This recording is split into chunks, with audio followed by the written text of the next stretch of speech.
Right. So, James Knowles here for Roger Smith News with Molly Barnes, the great Molly Barnes from Los Angeles.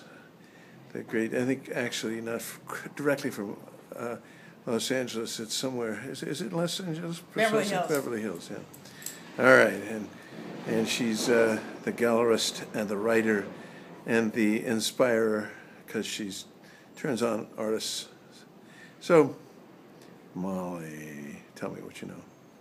Talk to me about art, or about the Roger Smith, about you, all those things. Someone said recently about me, a journalist in L.A., that my family built the Golden Gate Bridge, the caissons, and the Bay Bridge in San Francisco. And my job, as I see it, is to tell people about art. So the person said the underlying theme of your life would be the bridge. Because what interests me is what artists in the future are doing. Artists work in isolation, they work in ivory towers. What they come up with is often shocking to us, and yet the next generation will see it as beautiful. Maybe humorous, but beautiful, and then pay tremendous amounts of money for what the artist who lives in kind of solitary splendor turns out on a regular basis. I find artists are really the poets of the future. The reason I was drawn to this hotel is because Jim Knowles really exemplifies that. And I think the thing that has turned me on and turns people on in LA when I talk about the hotel is not necessarily the great phone service or the good wine that's sent to the room, but the idea that art is spoken here. People can come in and just open up, and no one is shocked because we all think in a dancing mind way rather than a linear way. We're always looking for solutions that people even nobody's thought of the problem, and yet we're doing the solution already. The thing that attracted me first to this place was that James had hired somebody to make flags, and they were out in front, and he'd hired somebody to run the gallery, to run the art program in the hotel, and be the manager, Ananda Saha. And she lived in New Paltz, so she would take the bus in here every day for 2 hours and then go out, and I thought anybody that has that much love for this hotel is wacky, but my kind of wacky. When I was applying for the job here, I sent a resume, a badly typed resume, to a post office box that I saw in the New York Times. They had asked for somebody with a college education and spiritual issues to run an art program here. And I sent my resume to Ananda, and it turned out that the house she was renting in New Paltz belonged to Hans van de Bovenkamp. And she said, this woman claims she knows you. She has you on her resume. What do you think? Do you think I should hire her? He said, oh, hire her. She's fun. She knows everybody. And that's me. Hans van de Bovenkamp is in the New York Times every week on Sunday because his sculptures are all over New York, and they're used as selling devices for various new apartment buildings that go up on the east side. But anyway, what I liked right away was the idea that I could do shows here in the lobby. Then we opened a little gallery on the corner of 47th and Lex, and it was called the Roger Smith Gallery. And we started having shows of artists who had not yet been discovered. And we found that there was a tremendous need in this community for a place where artists could show. Often they got galleries after showing here. One man, I can't think of his name, went out to LA and started running cable television out there for Warner Brothers. And so that wasn't fine art that took him there, his paintings, but it was somebody that we found. I also, much later, they had the Chocolate Jesus. And that was a life-size Jesus made out of chocolate with all of the, the penis showing and no covering. And so the Catholic Church right away got on board and said, you cannot show this, and we're not going to have Catholics stay at the hotel. And they really caused a huge stir. That CNN had a cable crew out in front all day and was taking, you could call in and give your opinion. And I didn't think it was a shocking show, because if you're in the art world, you see everything, every part of the body over and over again. But what shocked me was that the reaction that the hotel got was so strong that it put the hotel on the map. The hotel's always been around. It's been an Eastern Seaboard chain for many, many years, but suddenly they were getting these enormous amounts of publicity. And I think that's what should be done with this when somebody is starting an art program in a hotel, and this is what we've done here. I've been doing lectures here for 23 years, where I've come in. When I was living here in the city all the time, I'd have them once a week. Now I fly in once a month from Beverly Hills, have top speakers in the country. The first one was Clement Greenberg, who at that time was the most powerful, well, let's say art critic of the 1950s. He he started really publicizing Jackson Pollock, and then he reacted against the excesses of abstract expressionism when he started really concentrating on building the careers of Jules Olitsky, who he said was the greatest artist of the 20th century, Ken Nolan, Frank Stella. He started really pushing these people and some of the Washington people from Washington, D.C., and it's interesting because this is 23 years later, and his wife, Jenny Van Horn, is speaking about a book she's just written about him this weekend for us. Actually next Friday. Jenny wrote a book called A Complicated Marriage, and I saw a great review of it in the New York Times and called her and asked if she'd come speak.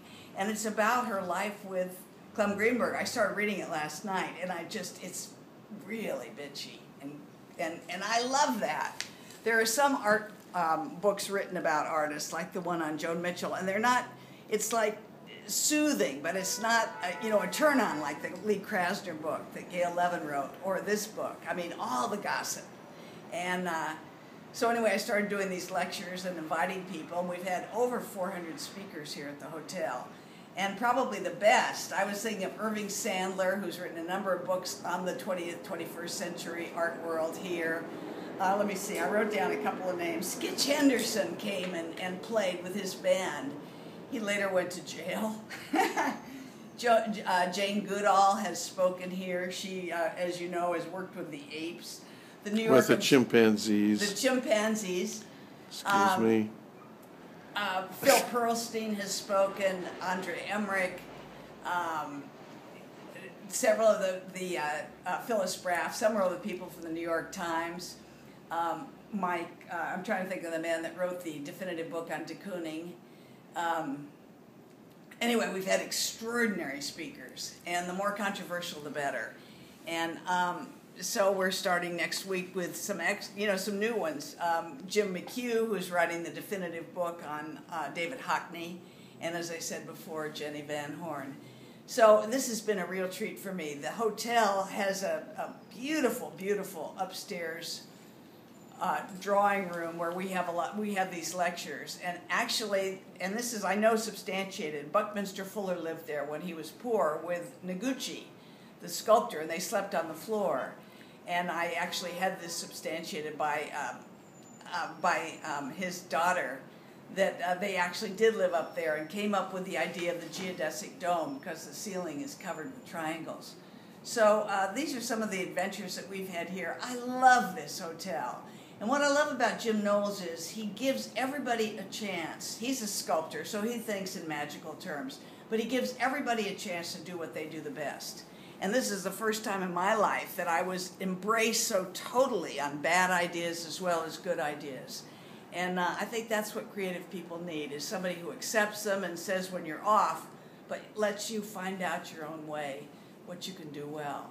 I was just downstairs in the restaurant, and John Knowles has organized a show of people from that have not yet had shows, young people from, I'm just trying to think what art school. Pratt, is it? Pratt. Yeah. And several of Pratt people have spoken here. David Stiles, who teaches there, and Jerry Hilferty, who teaches a class in museum management. And it was really fun to see this young kid organizing this show, and it's going to go up Saturday night and run for 6 or 7 days. So John is doing a fantastic job here, James's son. And that's about all I have to say. Good, Molly. Thank you so much. And this is Roger Smith News reporting from the corner of 47th and Lex in the middle of Manhattan. And I'll see if I can't get a picture. That's across the street, Duane Reade. And this is up the 47th Street. And you can catch a little wind of the flag, maybe, that is flying outside the Roger Smith. And there we are. in the middle of Manhattan. And I am James Knowles reporting for Roger Smith News. There she is. Well, Look him. Come on. Say the one last thing I'd like to say is that James has really organized this so that it's a thinking man's hotel. You're not going to stay here if you're interested in banality. But if you're interested in good ideas and new expressions and things that you can get involved with on a daily basis, this is the place to be. I do my lectures once a month. I come in on Thursdays and Fridays and do them. There was a Shakespearean play being shown here not too long ago. We had two plays that I organized. One was a one-man show about Theo and, what's his name? Van Gogh. And Vincent van Gogh. And that was fantastic. And then we had, what was his name? His father was one of the Unfriendly 10. Yeah, it was one of the it was the McCarthy era. Yeah. And the guy's name was and he went. He came and read his Dalton Trumbo. And Chris Trumbo came. He was a good friend of mine in L.A. and he read the play here, and he had actors come and read, and all the old communists were here. You know, it was just Ring Lardner Jr. was here. But anyway, these are letters that Trumbo had written to his son from jail.